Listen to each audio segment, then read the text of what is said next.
वो सोनम जिन पर three idiot का रेंचो वाला किरदार आधारित था। अब जिस जगह पर यह हो रहा, उस जगह को लेकर संवेदनाएं देश से आ रही है, लेकिन उस जगह पर ही कुछ तस्वीर है जो देश को परेशान भी कर रही है। और शायद इसी वजह से इस आंदोलन को पूरे देश का समर्थन नहीं मिल रहा, क्योंकि इसी मंच पर कोई रील बना रहा, कोई नाच रहा, कोई तिरपाल के नीचे सो रहा, कोई क्रिकेट खेल रहा, कोई फूड ब्लॉगिंग कर रहा, तो कोई अपनी तरह की नौटंकियां कर रहा।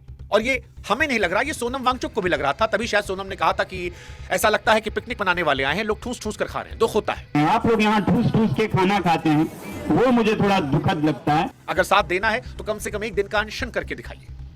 हालांकि यह भी नहीं है कि इस आंदोलन में सब ऐसे ही है। इस भीड़ में जेएनयू की नेहा जैसी बच्चियां भी हैं जो यहां पर अनशन कर रही हैं, वांगचुक के साथ बैठी हैं, जिनकी हालत भी बिगड़ रही है। यानी एक ही मंच पर कुछ लोगों के लिए यह कहानी पिकनिक की है और कुछ लोगों के लिए कहानी उन 22 लाख बच्चों की है जिनको लेकर यह आंदोलन शुरू हुआ था। और यहीं से पूरे देश के मन में कश्मकश शुरू होती है। कई बार लगता है कि सोनम वांगचुक क्या बुरी तरह फंस गए, क्योंकि सरकार 18 दिनों से चुप है।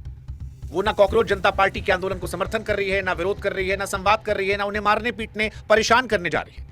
विपक्ष के नेता आते हैं, फोटो खिंचवा कर चले जा रहे हैं, अभिनेता रील बनाकर चले जाते हैं। लेकिन फिर सोनम वांगचुक की बात सारी सोच बदलती है, क्योंकि सोनम कहते हैं कि मैं तो उठ जाऊंगा, खा पी लूंगा, मेरा क्या है। लेकिन जिन बच्चों ने पेपर लीक के सदमे में जान दी, उनका क्या होगा? क्या वो आत्महत्याएं रुकेंगी? और यहीं से बहस बदल जाती है। यहीं से देश के मन में सवाल आता है कि मंच किसी का भी हो, राजनीति किसी की भी हो, लेकिन अगर सवाल बच्चों के भविष्य का है तो क्या लड़ाई को अधूरा छोड़ देना चाहिए? और यहीं से देश को सोचना है कि सोनम वांगचुक का क्या होगा। क्या बच्चों के लिए अपनी जान को दांव पर लगाए बैठे सोनम वांगचुक के मसले पर आप आवाज उठाएंगे, या फिर अपनी अपनी राजनीति को देखकर आज खामोशी अख्तियार करेंगे? देखिए, मैं जानता हूं कि इस देश में सोनम वांगचुक को देखने का भी दो नजरिया है। एक नजरिया जिनकी नजर में सोनम हीरो हैं, और दूसरा नजरिया जो उन्हें आंदोलन जीवी के तौर पर देखते हैं। लेकिन लोकतंत्र में तर्कों से तर एक सवाल जो हम आपसे पूछना चाहते हैं कि 18 दिन के भूखे आदमी से बातचीत तक ना करना, क्या ये लोकतंत्र में अच्छा है?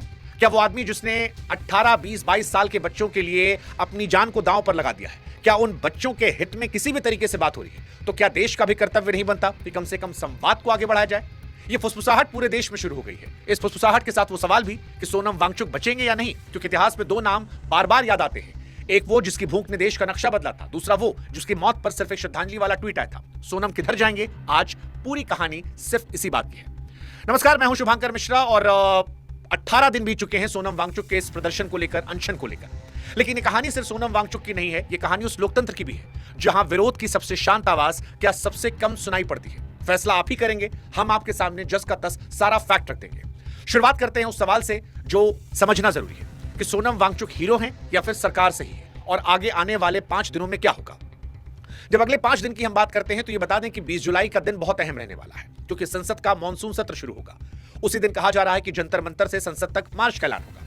अब आप ये समझिए कि इस दिन 3 घटनाएं हो सकती हैं। एक, सोनम वांगचुक से सरकार इससे पहले बात कर सकती है, इस आंदोलन को तोड़वा सकती है। दूसरा, विपक्ष के नेता इस आंदोलन को समर्थन कर सकते हैं और 20 तारीख को जंतर मंतर से संसद जाने वाले रास्ते में एक हंगामा देखने को मिल सकता है। और तीसरा, जो हम नहीं चाहेंगे, इतिहास खुद को दोहरा सकता है। सोनम वांगचुक जिनकी जिंदगी पर डॉक्टर्स ने खतरा बताया है, क्या वो अगले 4-5 दिन झेल पाएंगे, या उनका शरीर उन्हें खत्म कर जाएगा? ये बड़ा सवाल आ सकता है। You can never be among those 200 knee droppers who are a part. ये बड़ा सवाल आ सकता है। अगर आपको सोनम वांगचुक को लेकर संवेदनाएं नहीं है तो आपको दिखानी चाहिए। राजनीति से तर सोनम ने इस देश के लिए बहुत कुछ कंट्रीब्यूट किया है, जो सच है, जिस पर कोई डिनाई नहीं कर सकता। थ्री इडियट फिल्म में उनके किरदार को यूं ही नहीं लाया गया था। सोनम वो इंसान है जिन्होंने फेल हुए बच्चों के लिए सेकमॉल स्कूल खोला, लद्दाख जैसे इलाके में प्यास बुझाने वाले बर्फ के ग्लेशियर बनाए, आर्मी के लिए धूप से गर्म होने वाले टेंट बनाए, और इन्हीं वजह से उन्हें रोमन मैग्सेसे अवार्ड दिया गया, जो एशिया का नोबेल कहा जाता है। ठीक है, सोनम की कहानी का एक दूसरा पहलू भी है, जो सरकार ने कहा कि जब 2025 में लेह का हिंसक प्रदर्शन हुआ, जहां 4 लोगों की मौत हुई, जिसकी वजह से 170 दिन जेल में रखा गया, लेकिन वो मामला भी अदालत में है। क्लीन चिट देने वाले हम आप नहीं हैं। और वैसे भी हम जानते हैं कि इस देश में सरकार किसी की भी हो, जब कोई सरकार के खिलाफ जाता है तो उस पर मुकदमे होते हैं। सोनम पे एनएसए लगाया गया था। लेकिन इस कहानी के बीच में जो कहानी है वो ये है कि सोनम अगर पूरे हीरो नहीं भी हैं तो भी क्या बच्चों के लिए जब वो आंदोलन कर रहे हैं तो हमें आपको इस मसले पर उनकी आवाज बनना चाहिए या इसे एजेंडा समझकर छोड़ देना चाहिए?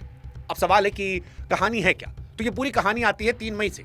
आपको याद होगा, नीट का पेपर लीक हुआ था, सरकार पर दबाव बना, हमने भी छाती ठोक कर वीडियो बनाया था, बाद में सीबीआई जांच हुई, एग्जाम हुआ, 13 से अधिक गिरफ्तारी। सरकार कह रही है कि हमने सारा काम कर दिया। सोनम वांगचुक और कॉकरोच जनता पार्टी कह रही है कि धर्मेंद्र प्रधान को इस्तीफा देना चाहिए, क्योंकि पिछले 7 साल में 60 से अधिक पेपर लीक हुए हैं, जवाबदेही 0 रही है।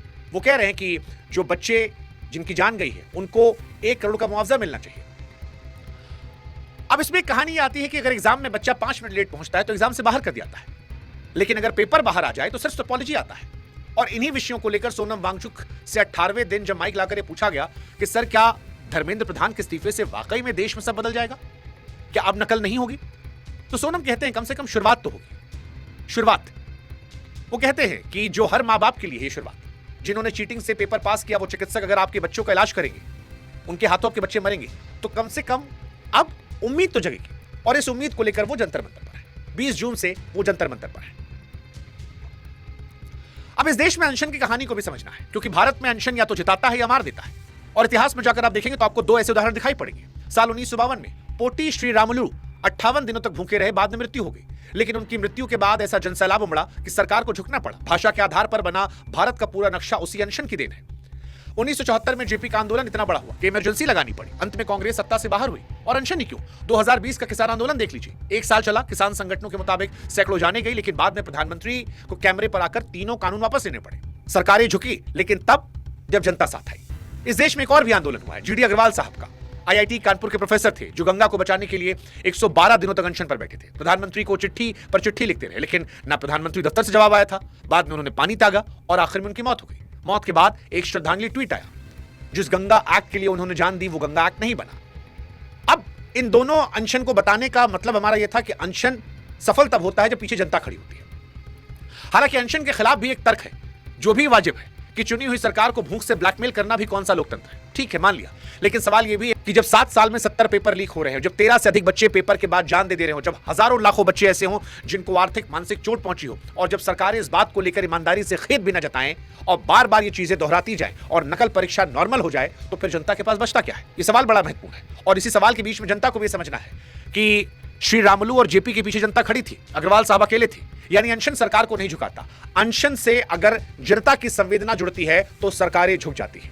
और इसीलिए सोनम वांगचुक से सवाल पूछा गया कि सर क्या सरकार ने आपसे संपर्क किया? सोनम वांगचुक कहते हैं कि अब तक तो नहीं किया, लेकिन अगर सरकार को यह खबर नहीं है तो सिर्फ सरकार की विफलता नहीं है, यह भारत की जनता की भी विफलता है कि वो इस आवाज में अपनी आवाज नहीं मिला पा रहे। सोनम वांगचुक पूछते हैं कि क्या आप इंतजार करेंगे, क्या आकांक्षा जैसी बच्चियां आपके घर से हों, आपकी बेटी हों, तब आप आवाज उठाएंगे जो बच्चियां दुनिया से जा चुकी हैं?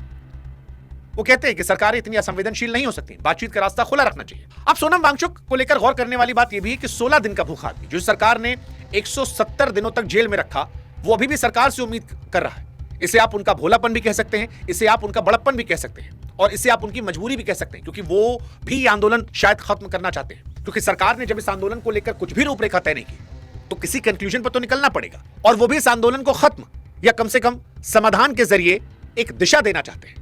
लेकिन दिशा तब होगी जब जनता साथ होगी। और यहीं पे सवाल कि सोनम वांगचुक के साथ कौन खड़ा है, कौन गायब है?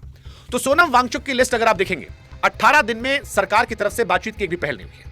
आज दिल्ली हाईकोर्ट में याचिका लगी कि सोनम वांगचुक को जबरदस्ती खिलाया जाए, वरना अगले 2-3 दिन में उनकी जान जा सकती है। कोर्ट ने केंद्र सरकार को नोटिस दिया और दिल्ली सरकार तक पहुंचा दिया। कल सुनवाई में जवाब देना है। अब इसमें फिक्र पूरी जायज है, लेकिन सोचने वाली बात यह है कि बात करने कोई नहीं आया, लेकिन नौबत जबरदस्ती खिलाने तक की आ गई। उधर विपक्ष की बात की जाए तो आज चंद्रशेखर आजाद गए थे। महुआ मोइत्रा, आतिशी, अखिलेश यादव, उद्धव, शशि थरूर, ये सब इनको समर्थन कर रहे हैं और कह रहे हैं अनशन तोड़ दीजिए। मांग पूरी कराने की जिद किसी की नहीं है। राहुल गांधी अब तक यहां नहीं है। राहुल को लेकर एक सवाल वांगचुक ने भी उठाया कि मैं उम्मीद करता हूं वो आए, और अगर राहुल गांधी नहीं आते हैं तो ये उनका छोटापन होगा। ये बात सोनम वांगचुक की तरफ से कही गई। हालांकि जंतर मंतर पर बच्चों को लेकर आंदोलन में सोनम वांगचुक एक बड़े चेहरे हैं, लेकिन इस समर्थन विरोध के बीच में सोनम वांगचुक को कुछ समर्थन उनके आसपास के लोगों से मिला है। एक तरफ सोनम वांगचुक मंच से कह रहे हैं कि आप लोग यहां ठूस ठूस कर खाने मत आइए, मेरे साथ अनशन कीजिए। कई लोग पिकनिक मना रहे हैं, लेकिन उसी मंच पर नेहा जैसी छात्राएं भी हैं जो सोनम वांगचुक के साथ भूख हड़ताल पर हैं। पिछले कई दिनों से ये बच्चे भी सोनम के साथ ही आंदोलन की ताकत बन रहे हैं। किसी का शुगर गिर रहा है, किसी को रात में अस्पताल ले जाना पड़ रहा है। एक तरफ कई लोग रील बना रहे हैं, दूसरी तरफ वो बच्चे भी हैं जो वाकई में मुद्दे को लेकर गंभीर हैं और देश के लिए भूख झेल रहे हैं। हमें लगता है कि इनको भी देश को सलाम करना चाहिए, क्योंकि कहानी में हीरो सिर्फ एक नहीं है। लेकिन इस कहानी में अब वो मोड़ आ चुका है जहां से कहानी श्री रामुलु की कहानी अग्रवाल बनने की कहानी भी आ रही है। खैर, कुल मिलाकर फैसला जो है वो अब आपके हाथ में है। देखिए, आपको समझना पड़ेगा, अनशन सरकार को झुकाता नहीं, अनशन के पीछे खड़ी जनता झुकाती है। जनता खड़ी हुई तो सिस्टम बदल सकता है। हो सकता है धर्मेंद्र प्रधान का इस्तीफा आए, ना भी आए तो ये सुनिश्चित किया जाए कि बच्चों के साथ नाइंसाफी जो है वो भविष्य में नहीं रहेगी। लेकिन अगर जनता सोई रही तो हो सकता है कि एक श्रद्धांजलि ट्वीट आए और बात खत्म हो जाए और वो कश्मकश जाए ही ना। इन तस्वीरों को देखकर, सोनम वांगचुक की हालत को देखकर दिल कहता है बहुत हुआ। याद नहीं उठ जाए, लेकिन दिमाग कहता है कि मंशा उस मंच पर बाकी लोगों को कुछ भी हो। क्या जवाब देने का यह तरीका सरकार का सही है? क्योंकि अगर आज सोनम वांगचुक को 18 दिन वहां रहने के बाद अगर जवाब नहीं मिला तो क्या कल किसी मुद्दे पर देश में किसी को तकलीफ होगी तो सरकारें जवाब देगी? लोकतंत्र में जवाब मांगने का तरीका तो यही होता है ना, बिना हिंसा फैलाए शांति से सरकारों से संवाद करना। इसीलिए आज आप सोनम वांगचुक को पसंद करते हो नापसंद करते हो, मैं आपसे कहूंगा कि सोनम वांगचुक को चाहे आप हीरो मानते हो या विलन मानते हो, क्योंकि सोनम खुद कह चुके हैं कि वो गांधी नहीं है, हीरो नहीं है, आम नागरिक है। आप उनमें हीरो मत ढूंढिए। आप ये समझिए कि 5 दिन बचे हैं। ये समझिए कि रिया और आकांक्षा को आपको याद रखना है, कोई और रिया आकांक्षा नहीं आनी चाहिए। 13 जो बच्चों की मौत हुई, उन बच्चों की कुर्बानी याद रखिए। वो जो 22 लाख बच्चे संघर्ष किए, उनके संघर्ष को याद रखिए। अंतिम फैसला आपका है, हम फैसला कभी आप पर थोपते नहीं है, लेकिन आप आज जो भी फैसला लेंगे आपको यह समझना है कि इतिहास याद रखेगा हमने क्या चुना। क्योंकि कहानी सिर्फ सोनम वांगचुक की नहीं है, ये 22 लाख लड़कों की है।